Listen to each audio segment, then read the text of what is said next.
A case of identity. "My dear fellow," said Sherlock Holmes, as we sat on either side of the fire in his lodgings at Baker Street, "life is infinitely stranger than anything which the mind of man could invent.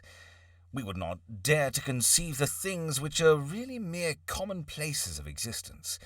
We could fly out that window hand in hand, hover over this great city, gently remove the roofs, and peep in at the queer things which are going on, the strange coincidences, the plannings, the cross-purposes, the wonderful chains of events working through generations and leading to the most outre results.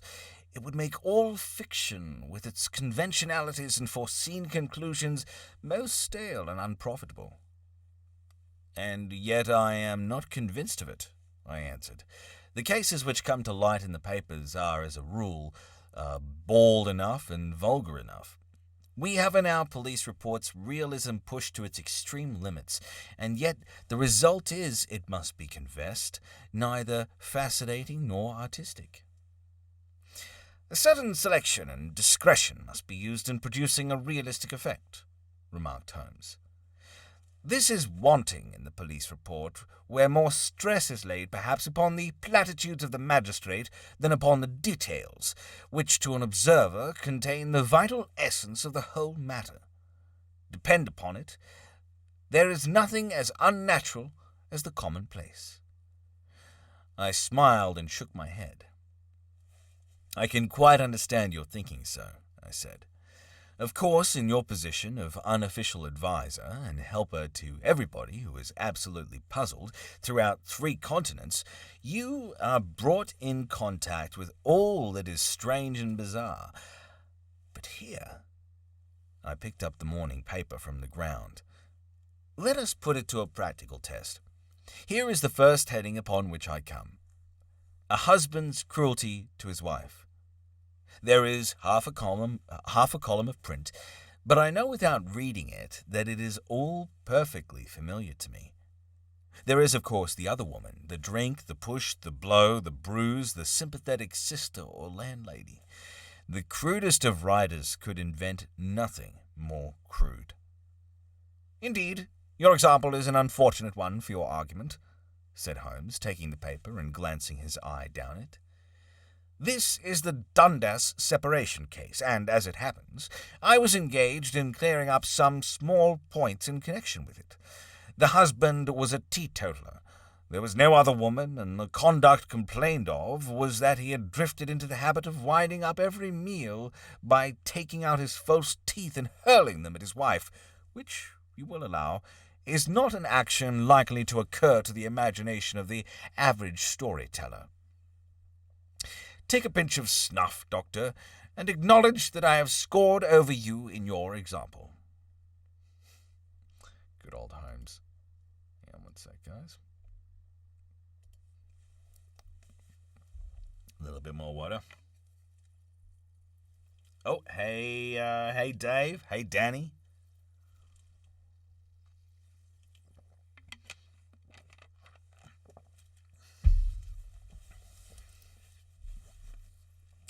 So, take a pinch of snuff, Doctor, and acknowledge that I have scored over you in your example. He held out his snuff-box of old gold, with a great amethyst in the centre of the lid. Its splendour was in such contrast to his homely ways and simple life that I could not help commenting on it. "Ah," said he, "I forgot that I have not yet seen you for some weeks. It is a little souvenir from the King of Bohemia in return for my assistance in the case of the Irene Adler papers." "And the ring?" I asked, glancing at a remarkable brilliant which sparkled upon his finger.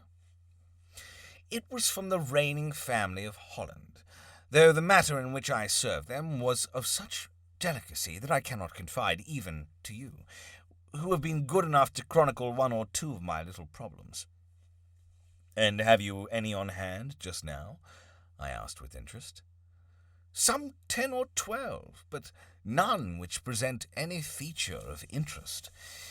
They are important, you understand, without being interesting.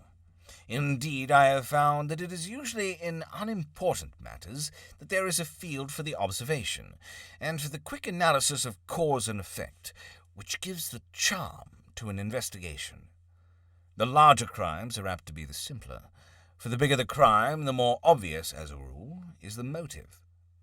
In these cases, save for one rather intricate matter which has been referred to me from Marseille, there is nothing which presents any features of interest. It is possible, however, that I may have something better before many minutes are over, for this is one of my clients, or I am very much mistaken.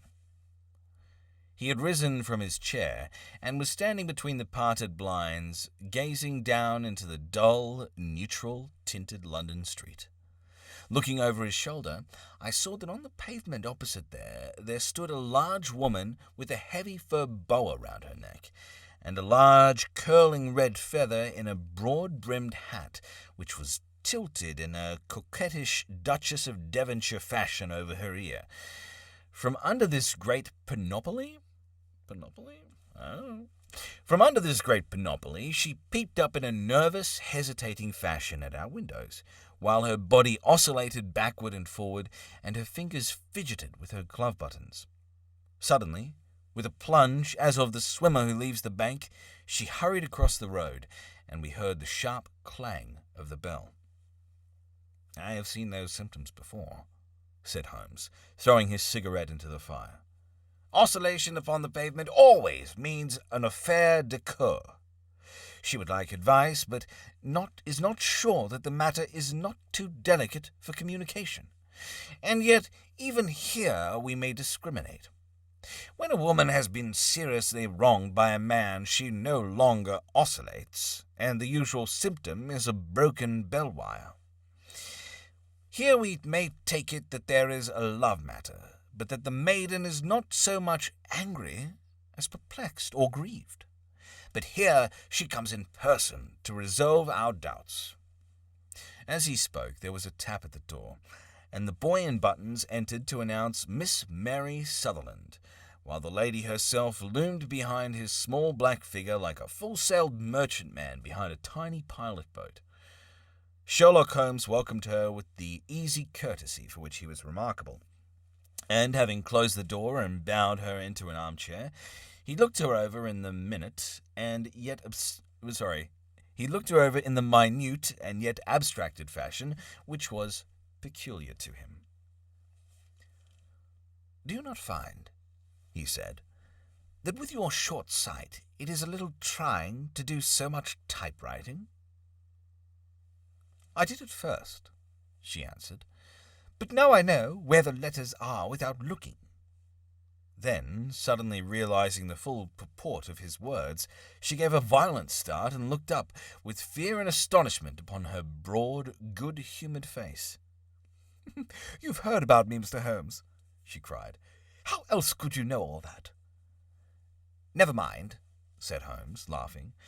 "It is my business to know things. Perhaps I have trained myself to see what others overlook. If not, why should you come to consult me?"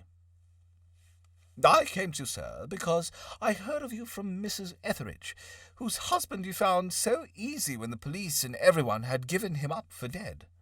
Oh, Mr. Holmes, I wish you would do as much for me. I'm not rich, but still I have 100 a year in my own right, besides the little that I make by the machine, and I would give it all to know what has become of Mr. Hosmer Angel." "Why did you come away to consult me in such a hurry?" asked Sherlock Holmes, with his fingertips together and his eyes to the ceiling.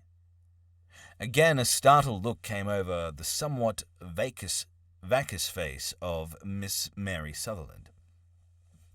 "Yes, I did bang out of the house," she said, "for it made me angry to see the easy way in which Mr. Windibank, that is, my father, took it all. He would not go to the police, and he would not go to you, and so at last he would do nothing, and kept on saying that there was no harm done. It made me mad, and I just on with my things and came right away to you." "Your father?" said Holmes. Your stepfather, surely, since the name is different. Yes, my stepfather. I call him father, though it sounds funny, too, for he is only 5 years and 2 months older than myself. And your mother is alive? Oh, yes. Mother is alive and well.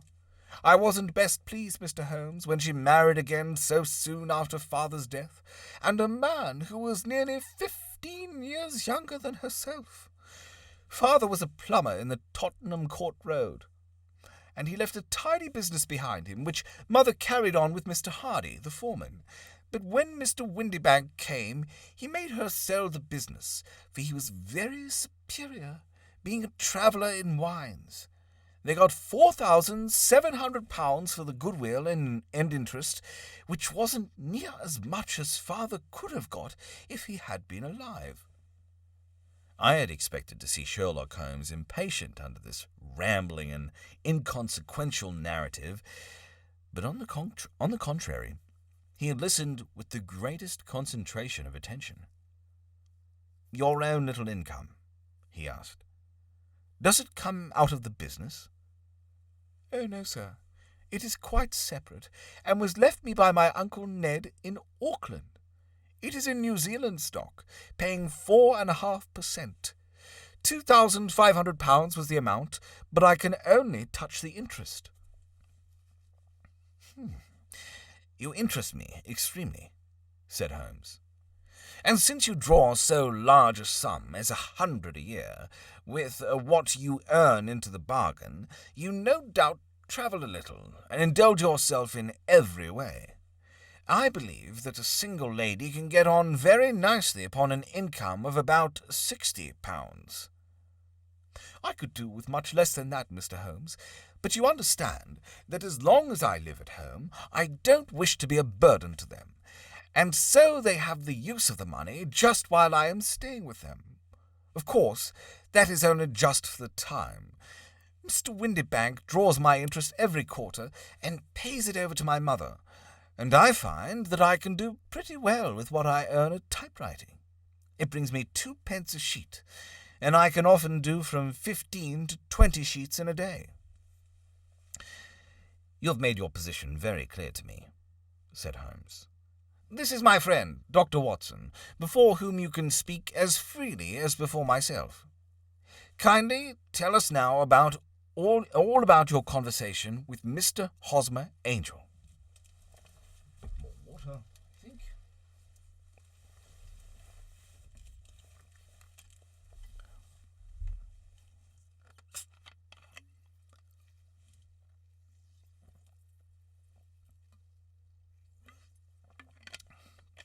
All right.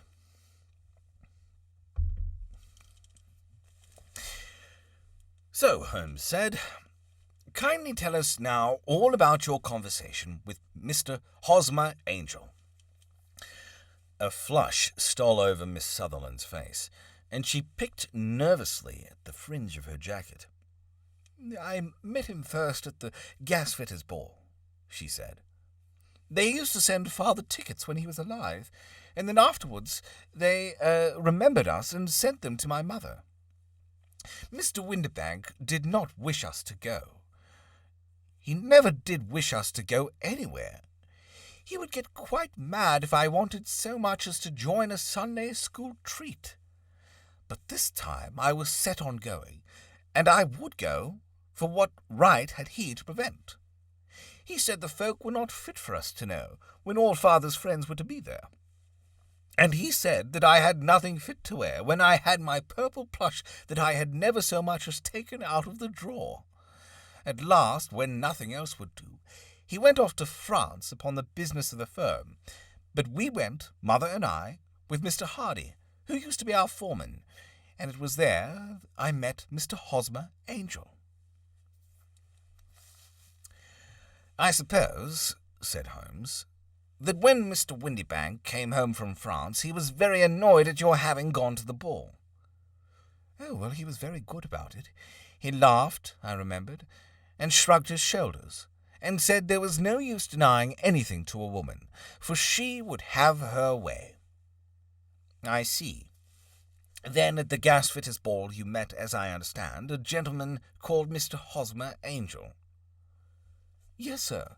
I met him that night, and he called next day to ask if we had got home all safe. And after that we met him, that is to say, Mr. Holmes, I met him twice for walks. But after that father came back again, and Mr. Hosmer Angel could not come to the house any more. No?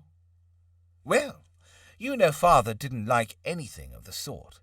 He wouldn't have any visitors if he could help it, and he used to say that a woman should be happy in her own family circle. But then, as I used to say to mother, a woman wants her own circle to begin with, and I had not got mine yet. But how about Mr. Hosmer Angel? Did he make no attempt to see you? Well, father was going off to France again in a week, and Hosmer wrote and said that it would be safer and better not to see each other until he had gone. We would write in the meantime, and he used to write every day. I took letters in the morning, so there was no need for father to know. Were you engaged to the gentleman at this time? Oh, yes, Mr. Holmes. We were engaged after the first walk that we took. Hosmer, Mr. Angel, was a cashier in an office in Leadenhall Street, and— What office? That's the worst of it, Mr. Holmes. I don't know. Where did he live, then? He slept on the premises. And you didn't know his address? No, except that it was Leadenhall Street. Where did you address your letters, then? To the Leadenhall Street post office, to be left till called for. He said that if they were sent to the office, he would be chaffed by all the other clerks about having letters from a lady, so I offered to typewrite them, like he did his. But he wouldn't have that, for he said that when I wrote them, they seemed to come from me, but then that when they were typewritten, he always felt that the machine had come between us. That will just show you how fond he was of me, Mr. Holmes, and the little things that he would think of. It was most suggestive, said Holmes. It has long been an axiom of mine that the little things are infinitely the most important. Can you remember any other little things about Mr. Hosmer Angel? He was a shy man, Mr. Holmes, very shy. He would rather walk with me in the evening than in the daylight, for he said that he hated to be conspicuous. Very retiring and gentlemanly he was. Even his voice was gentle. He'd had the quinsy and swollen glands when he was young, he told me, and it had left him with a weak throat and a hesitating, whispering fashion of speech. He was always well dressed, very neat and plain, but his eyes were weak, just as mine are, and he wore tinted glasses against the glare. Well, and what happened when Mr. Windibank, your stepfather, returned to France? Mr. Hosmer Angel came to the house again and proposed that we should marry before father came back. He was in dreadful earnest and made me swear with my right hands on the testament that whatever happened I would always be true to him. Mother said he was quite right to make me swear, and that it was a sign of his passion. Mother was all in his favour from the first, and was even fonder of him than I was. Then, when they talked of marrying within the week, I began to ask about father. But they both said never to mind about father, but just to tell him afterwards. And mother said she would make it all right with him. I didn't quite like that, Mr. Holmes. It seemed funny that I should ask his leave, as he was only a few years older than me. But I didn't want to do anything on the sly, so I wrote to father at Bordeaux, where the company has its French offices, but the letter came back to me on the very morning of the wedding. It missed him then? Yes, sir, for he had started to England just before it arrived. Ha! That was unfortunate. Your wedding was arranged then for the Friday. Was it to be in church? Yes, sir, but very quietly. It was to be at St. Saviour's near King Cross, and we were to have breakfast afterwards at the St. Pancras Hotel. Hosmer came for us in a hansom, but as there were two of us, he put us both into it and stepped himself into a four-wheeler, which happened to be the only other cab in the street. We got to the church first, and when the four-wheeler drove up, we waited for him to step out. But he never did. And when the cabman got down from the box and looked, there was no one there. The cabman said that he could not imagine what had become of him, for he had seen him get in with his own eyes.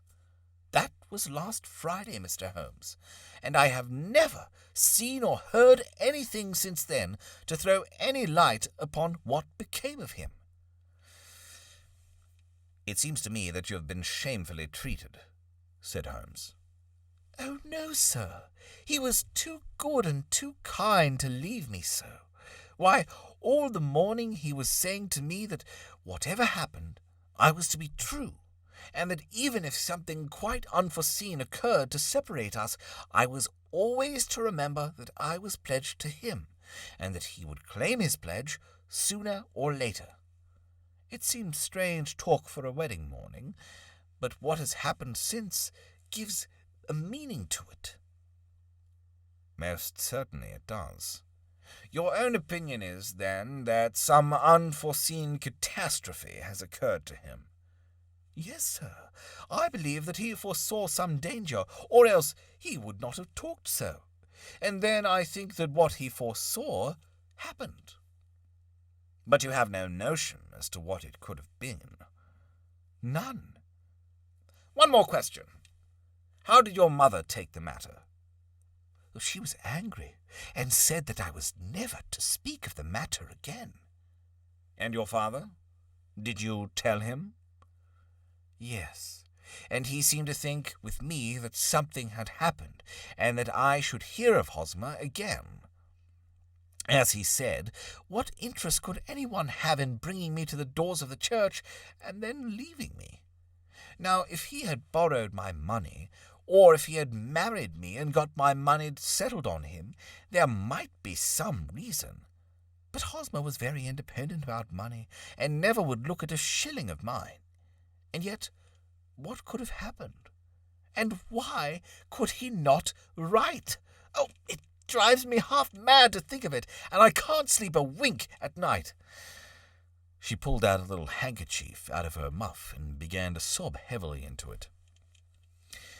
I shall glance into the case for you, said Holmes, rising, and I have no doubt that we shall reach some definite results.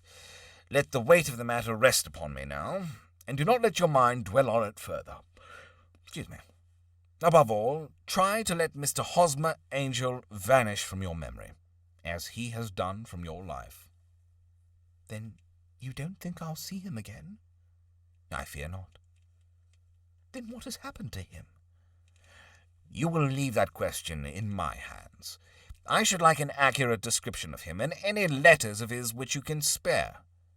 I advertised for him in last Saturday's Chronicle, said she. Here is the slip, and here are 4 letters from him. Thank you. And your address? Number 31, Lion Place, Camberwell. Mr. Angel's address you never had, I understand. Where is your father's place of business? He travels for Westhouse and Marbank, the great claret importers of Fenchurch Street. Thank you. You have made your statement very clearly. You will leave the papers here, and remember the advice which I have given you. Let the whole incident be a sealed book, and do not allow it to affect your life. You are very kind, Mr. Holmes, but I cannot do that. I shall be true to Hosmer. He shall find me ready when he comes back. For all the preposterous hat and the vacuous face, there was a vacuous face. There was something noble in the simple faith of our visitor which compelled our respect. She laid her little bundles of paper upon the table and went her way, with a promise to come again whenever she might be summoned.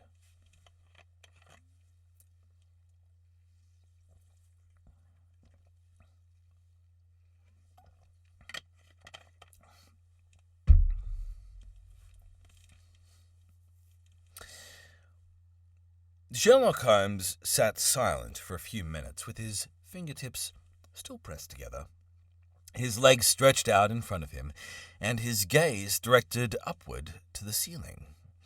Then he took down from the rack the old and oily clay pipe, which was to him as a counsellor, and having lit it, he leaned back in his chair, with the thick blue cloud wreath spinning up from him, and a look of infinite languor in his face. "Quite an interesting study, that maiden," he observed. "I found her more interesting than her little problem, which, by the way, is a rather trite one. You will find parallel cases if you consult my index in Andover in 77, and there was something of the sort at The Hague last year. Old as is the idea, however, there were one or two details which were new to me. But the maiden herself was most instructive." "You appeared to read a good deal upon her which was quite irreversible to me," I remarked. Not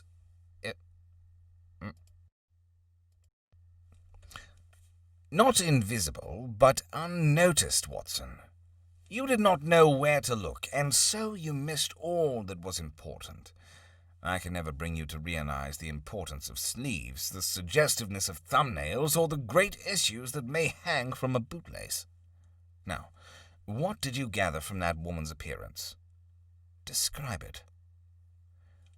"Well, she had a slate-coloured, broad-brimmed straw hat with a feather of brickish red. Her jacket was black, with black beads sewn upon it, and a fringe of little black jet ornaments. Her dress was brown, rather darker than coffee colour, with a little purple plush at the neck and sleeves. Her gloves were greyish, and were worn through at the right forefinger. Her boots I didn't observe. She had small, round, hanging gold earrings, and a general air of being fairly well-to-do in a vulgar, comfortable, easy-going way."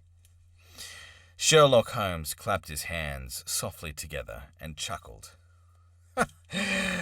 "'Pon my word, Watson, you are coming along wonderfully.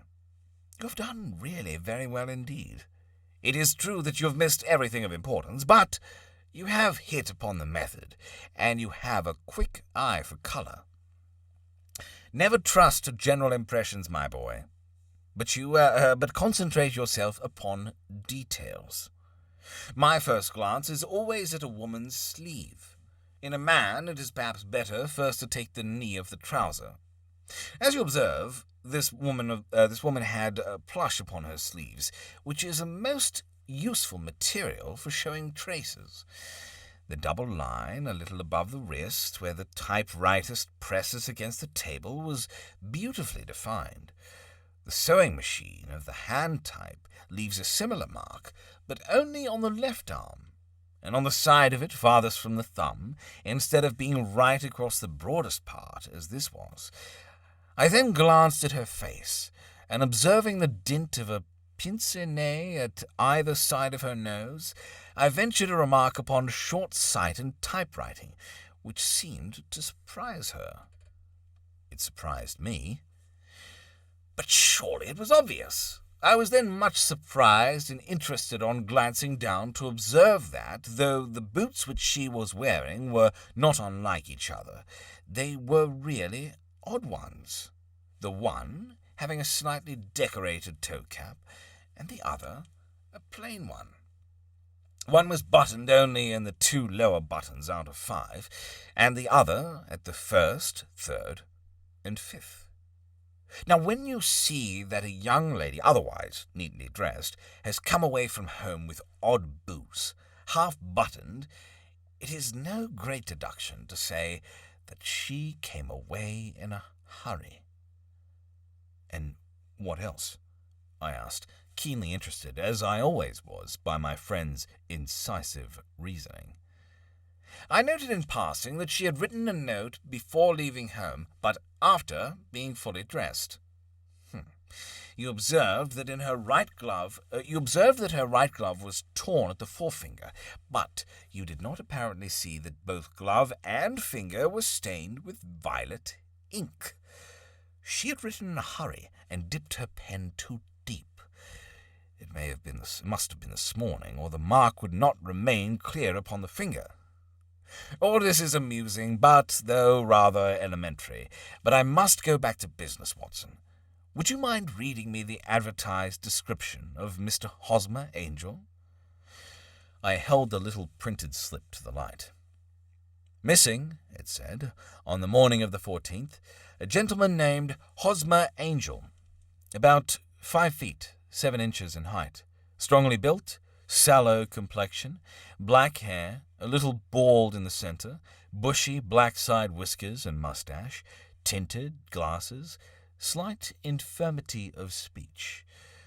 Was dressed when last seen in black frock coat faced with silk, black waistcoat, gold Albert chain, and grey Harris tweed trousers with brown gaiters over elastic-sided boots. Known to have been employed in an office in Leadenhall Street. Anyone bringing... That will do, said Holmes. As to the letters, he continued, glancing over them, they are very commonplace. Absolutely no clue in them to Mr. Angel, save that he quotes Balzac once. There is one remarkable point, however, which will no doubt strike you. They are typewritten, I remarked. Not only that, but the signature is typewritten. Look at the neat little Hosmer Angel at the bottom. There is a date, you see, but no superscription except Leadenhall Street, which is rather vague. The point about the signature is very suggestive. In fact, we may call it conclusive. Of what? My dear fellow, is it possible you do not see how strongly it bears upon the case? I cannot say that I do, unless it were that he wished to be able to deny his signature if an action for breach of promise were instituted. No, that was not the point. However, I shall write 2 letters, which should settle the matter. One is to a firm in the city. The other is to the young lady's stepfather, Mr. Windibank, asking him whether he could meet us here at 6 o'clock tomorrow evening. It is just as well that we should do business with the male relatives. And now, Doctor, we can do nothing until the answers to those letters come, so we may put our little problem upon the shelf for the interim. I had so many reasons to believe in my friend's subtle powers of reasoning and extraordinary energy in action that I felt he must have some solid grounds for the assured and easy demeanour with which he treated the singular mystery which he had been called upon to fathom. Only once had I known him to fail, in the case of the King of Bohemia and of the Irene Adler photograph. But when I looked back to the weird business of the Sign of 4 and the extraordinary circumstances connected with the study in scarlet, I felt that it would be a strange tangle indeed, which he could not unravel. I left him then, still puffing at his black clay pipe, with the conviction that when I came again on the next evening, I would find that he held in his hands all the clues which would lead up to the identity of the disappearing bridegroom of Miss Mary Sutherland. Water time.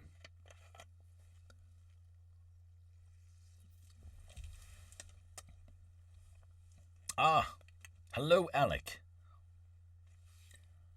Hi, Lana. Hi, Julie. Hi, Julie. Hello. I don't know if you're still here. How are all you guys going who've just joined us tonight, this morning, this afternoon? Hope you're all well.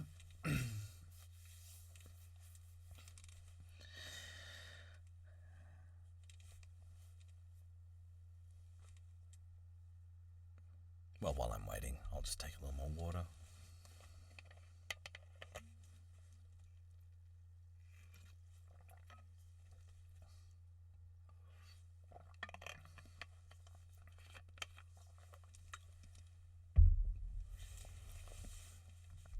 Alright, guys.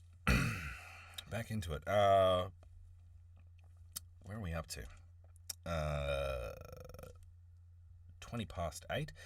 I'll go a little longer. I think this is almost a Oh, this is a finish in. This is almost a finish in one book, I think. Finish in one night, but we'll see. Oh, hang on. I'm just going to turn on the airflow here, guys. It gets pretty warm, even for an Australian in Canada.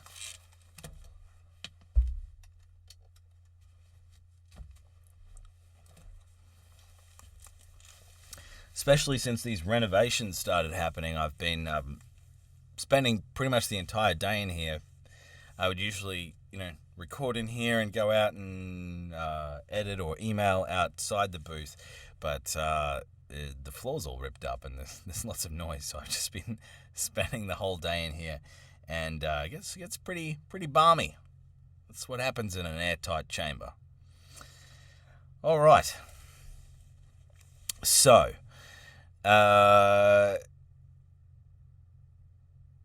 Watson is sure that he'll find Sherlock holding the clues about this disappearing bridegroom of Miss Mary Sutherland.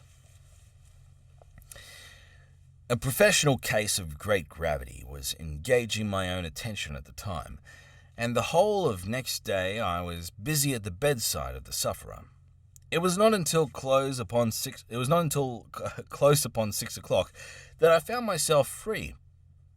I was able to spring into a hansom and drive to Baker Street, half afraid that I might be too late to assist at the denouement? I don't know, it's French.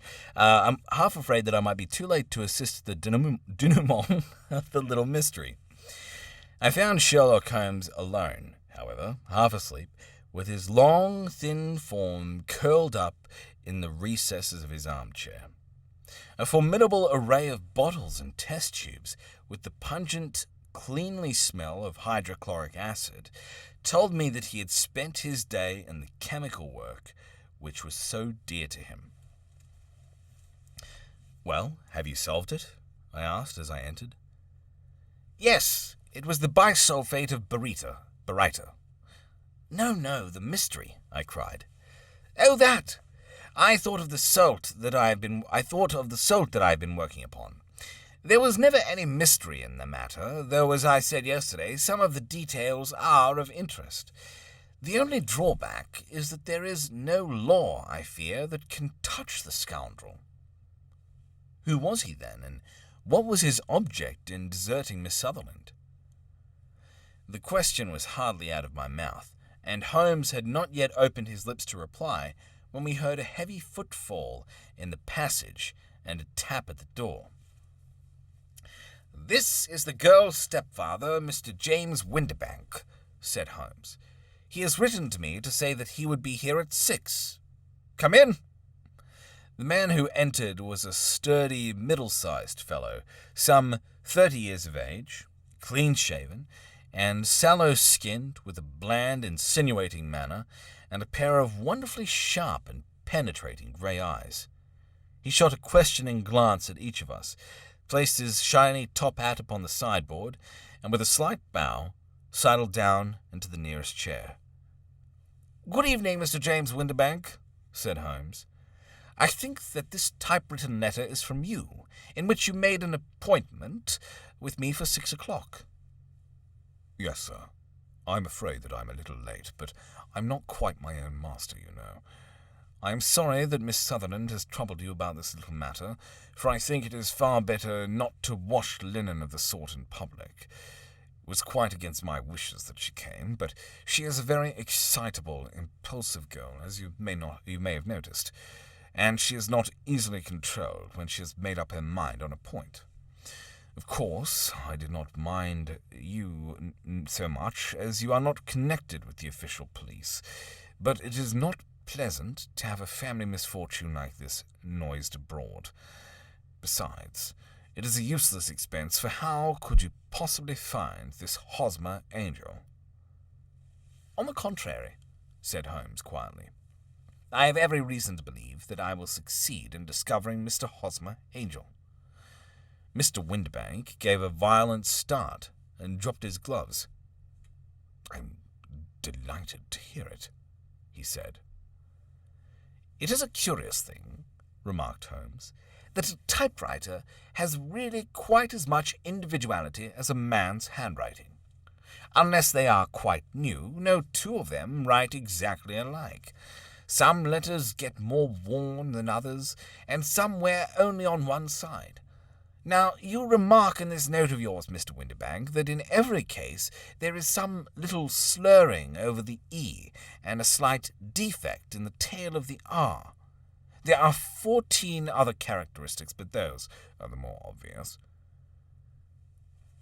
We do all our correspondence with this machine at the office, and no doubt it is a little worn, our visitor answered, glancing keenly at Holmes with his bright little eyes. And now I will show you what is really a very interesting study, Mr. Windibank, Holmes continued. I think of writing another little monograph some of these days on the typewriter and its relation to crime. It is a subject to which I have devoted some little attention. I have here 4 letters which purport to come from the missing man. They are all typewritten. In each case, not only are the E's slurred, and the R's tailless, but you will observe, if you care to use my magnifying lens, that the 14 other characteristics to which I have alluded are there as well. Mr. Windibank sprang out of his chair and picked up his hat. I cannot waste time over this sort of fantastic talk, Mr. Holmes, he said. If you can catch the man, catch him, and let me know when you have done it. Certainly, said Mr. Holmes, stepping over and turning the key in the door. I let you know, then, that I have caught him. What? Where? Shouted Mr. Windibank, turning white to his lips and glancing about him like a rat in a trap. Oh, it won't do, really it won't, said Mr. Holmes suavely. There is no possible getting out of it, Mr. Windibank.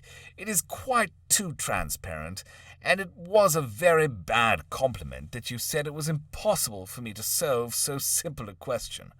That's right. Sit down and let us talk it over. Our visitor collapsed into a chair, with a ghastly face and a glitter of moisture on his brow. It's not actionable, he stammered. I am very much afraid that it is not.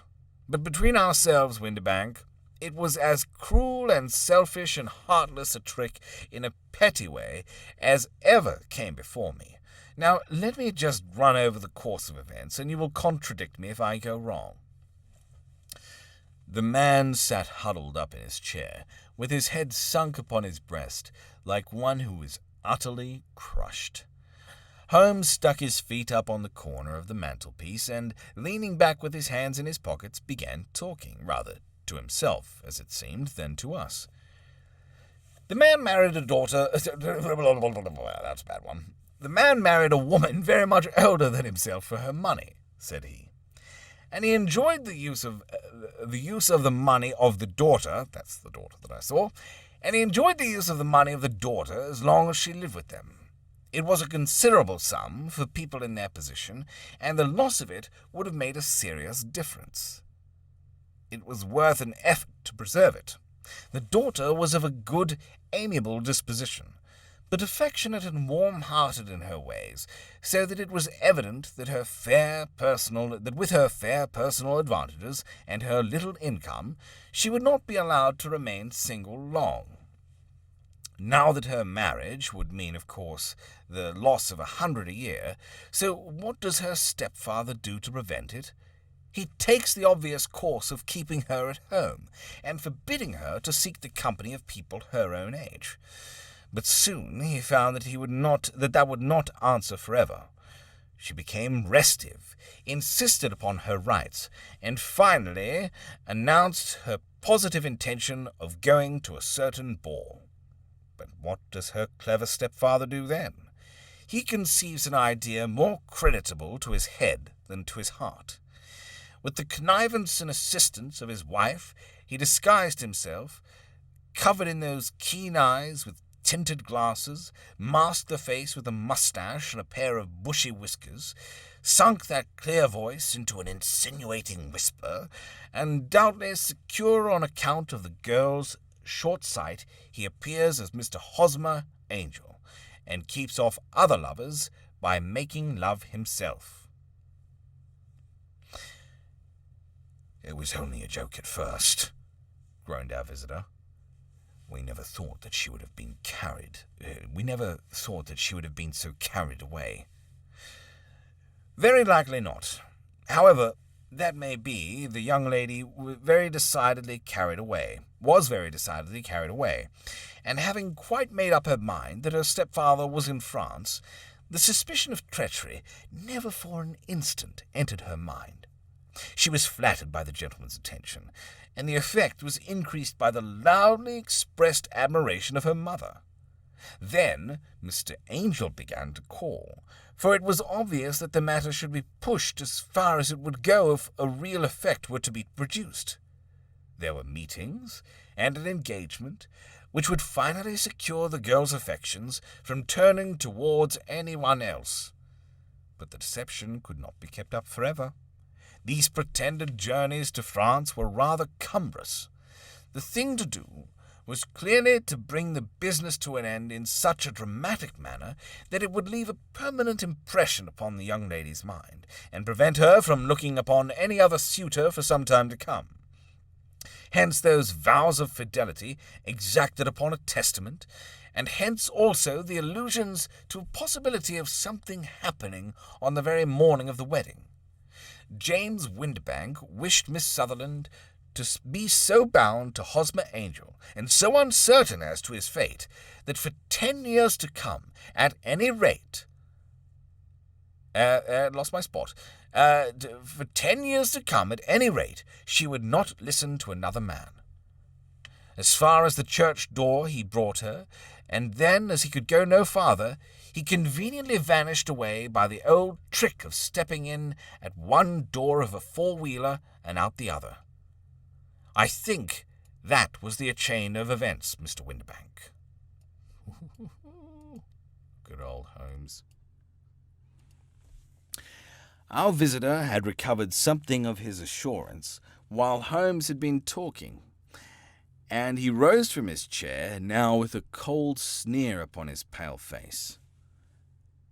"It may be so, or it may be not, Mr. Holmes," said he. "But if you are so very sharp, you ought to be sharp enough to know that it is you who are breaking the law now, and not me. I have done nothing actionable from the first, but as long as you keep that door locked, you lay yourself open to an action for assault and illegal constraint.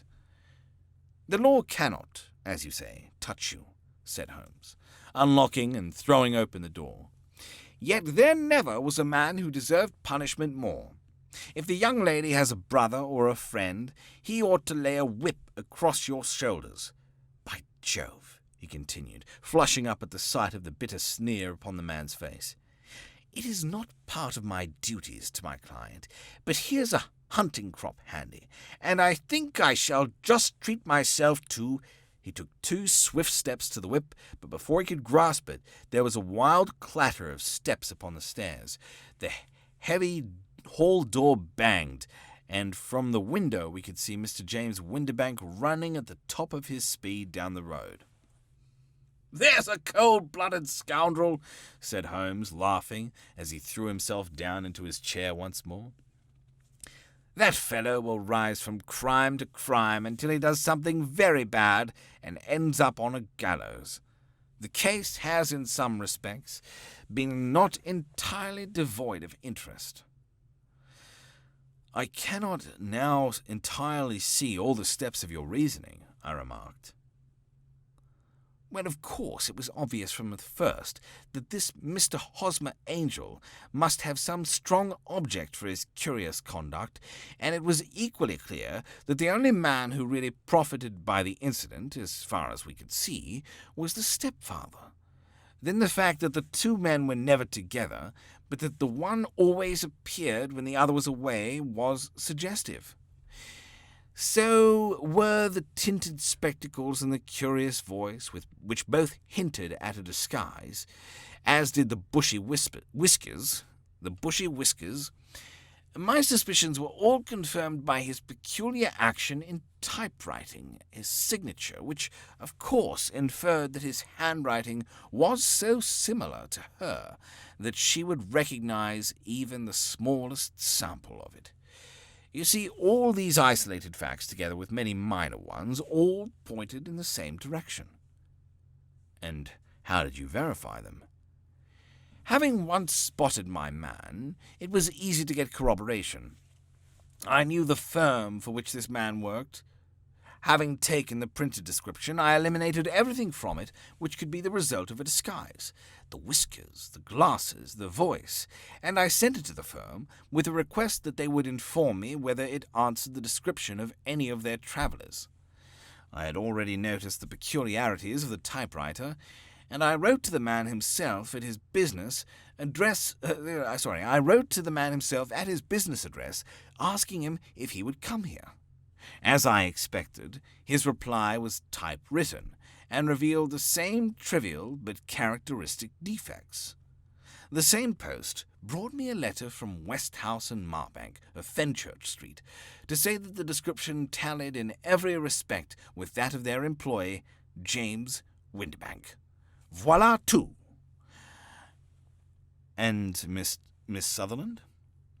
If I tell her, she will not believe me. You may remember the old Persian saying, "There is danger for him who taketh the Tiger Club, and danger also for whoso snatches a delusion from a woman." There is as much sense in Hafiz as in Horace, and as much knowledge of the world. And that's the end of that book.